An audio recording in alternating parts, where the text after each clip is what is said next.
Assalamualaikum warahmatullahi wabarakatuh. Saya ingin mempresentasikan hasil proyek UAS mata kuliah ERP, yaitu Enterprise Resource Planning. Di sini kami beranggotakan 4 orang, yaitu ada saya sendiri, Andika Fajar Rahmatullah, ada Septian Mulijana, ada Rian Febriono, dan Eka Nur Fitriadi. Oke, selanjutnya saya akan menjelaskan tentang latar belakang. Ya, pada era globalisasi, penggunaan sistem informasi banyak digunakan oleh perusahaan yang menunjang jalannya proses bisnis di perusahaan. Sistem informasi merupakan komponen-komponen yang saling berhubungan dan bekerja sama untuk mengumpulkan, memproses, menyimpan, dan menyebarkan informasi untuk mendukung pengambilan keputusan, koordinasi, pengendalian, dan untuk memberikan gambaran aktivitas di dalam perusahaan. Penerapan sistem informasi dapat meningkatkan efisiensi di bagian operasional dalam hal membantu mengurangi waktu operasional. Selain itu, sistem informasi dapat menghasilkan informasi akurat yang dapat digunakan oleh manajer untuk mengambil keputusan. Sistem informasi diimplementasikan dalam sebuah organisasi dimulai dari tingkat yang sederhana sampai kompleks seperti enterprise.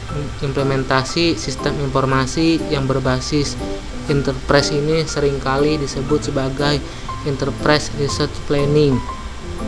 ERP memiliki 3 modul, yaitu modul Finance, Distribution, dan Manufacturing, serta Human Resource. Modul Human Resource atau sumber daya merupakan modul yang bertanggung jawab untuk mengatur dan mengelola sumber daya manusia yang dimiliki oleh suatu perusahaan, meliputi data karyawan, penilaian karyawan, penggajian karyawan, pelatihan karyawan, dan pengembangan karyawan. Selanjutnya itu maksud dan tujuan. Maksud membandingkan keefektifan antara menggaji dengan sistem manual menggunakan ODO. Yang kedua, tujuan yaitu menjadikan kita lebih mudah dalam hal perhitungan gaji secara efektif dan efisien. Yang kedua, memudahkan kita kedepannya dalam mengurus gaji karyawan dalam suatu instansi perusahaan. Oke, selanjutnya akan dijelaskan oleh teman saya. Oke, saya dengan Rian Febriono akan menjelaskan tentang software yang digunakan. ODO atau Open ERP yang sebelumnya adalah Tiny ERP, kemudian berubah menjadi Open ERP, dan sekarang menjadi ODO, ditulis dengan bahasa pemrograman Python oleh sebuah perusahaan yang bernama Tiny SPRL di Belgia. ODO atau Open ERP menawarkan banyak keunggulan dibanding program aplikasi sejenisnya, diantaranya 3 tingkat arsitektur web, kemudahan penggunaan, dan fleksibilitas. Dengan lebih dari 1000 download per hari, ODO adalah sistem ERP yang paling dikagumi dan memiliki perkembangan tercepat di dunia dan merupakan solusi perangkat lunak manajemen gratis open source. Perusahaan-perusahaan kecil dan menengah di seluruh dunia kini dianjurkan untuk menggunakan ERP. Oke, ini proses bisnis berjalan, yaitu ada apa saja? Ada flowchart, use case diagram, dan activity diagram.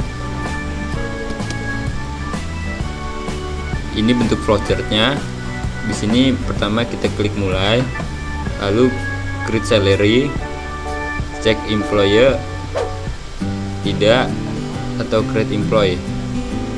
Di bawahnya ada cek kontrak tidak, create kontrak. Ke bawahnya ada input salary role, done atau save, selesai. Selanjutnya akan dijelaskan oleh teman saya. Saya Septian Mulijana akan melanjutkan pembahasan yang sebelumnya. Sekarang kita akan membahas use case diagram. Di use case diagram ini ada 3 aktor: admin atau user ODO, HRD, dan karyawan. Admin atau user ODO dapat melakukan membuat kontrak, menentukan gaji, membuat gaji dengan payroll, dan output payroll slip gaji tersebut. Aktor HRD dapat membuat kontrak, menentukan gaji, dan untuk aktor karyawan dapat membuat kontrak dan lihat output payroll atau slip gaji tersebut.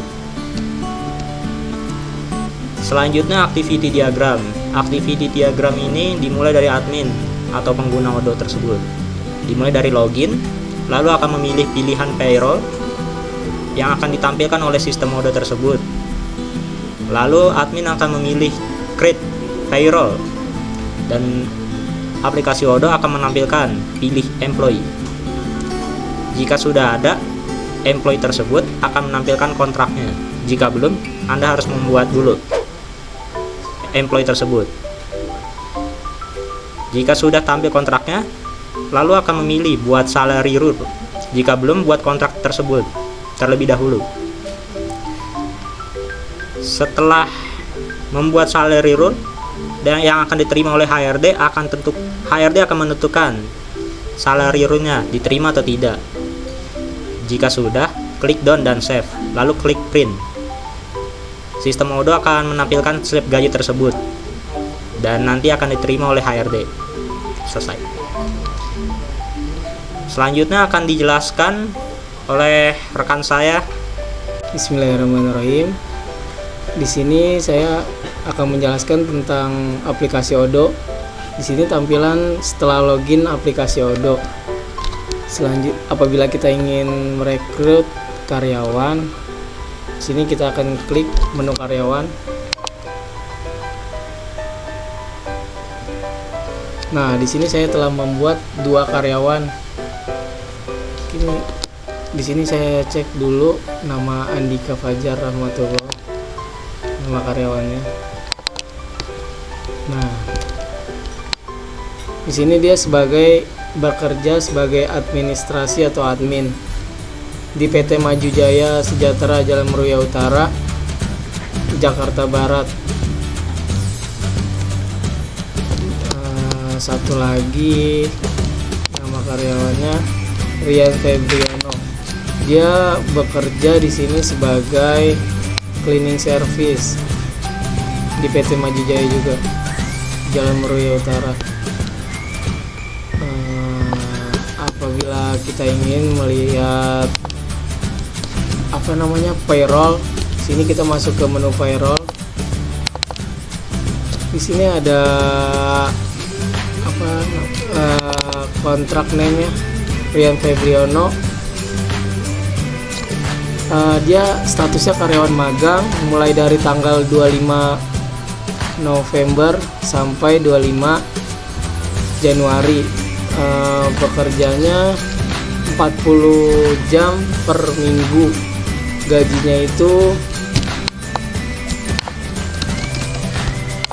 1 juta.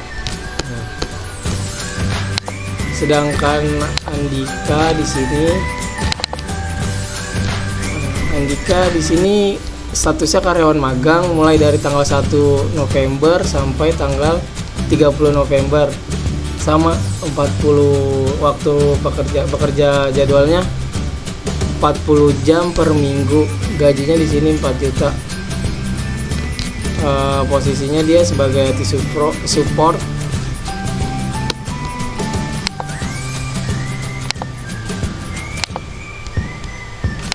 Di sini ada slip pembayarannya.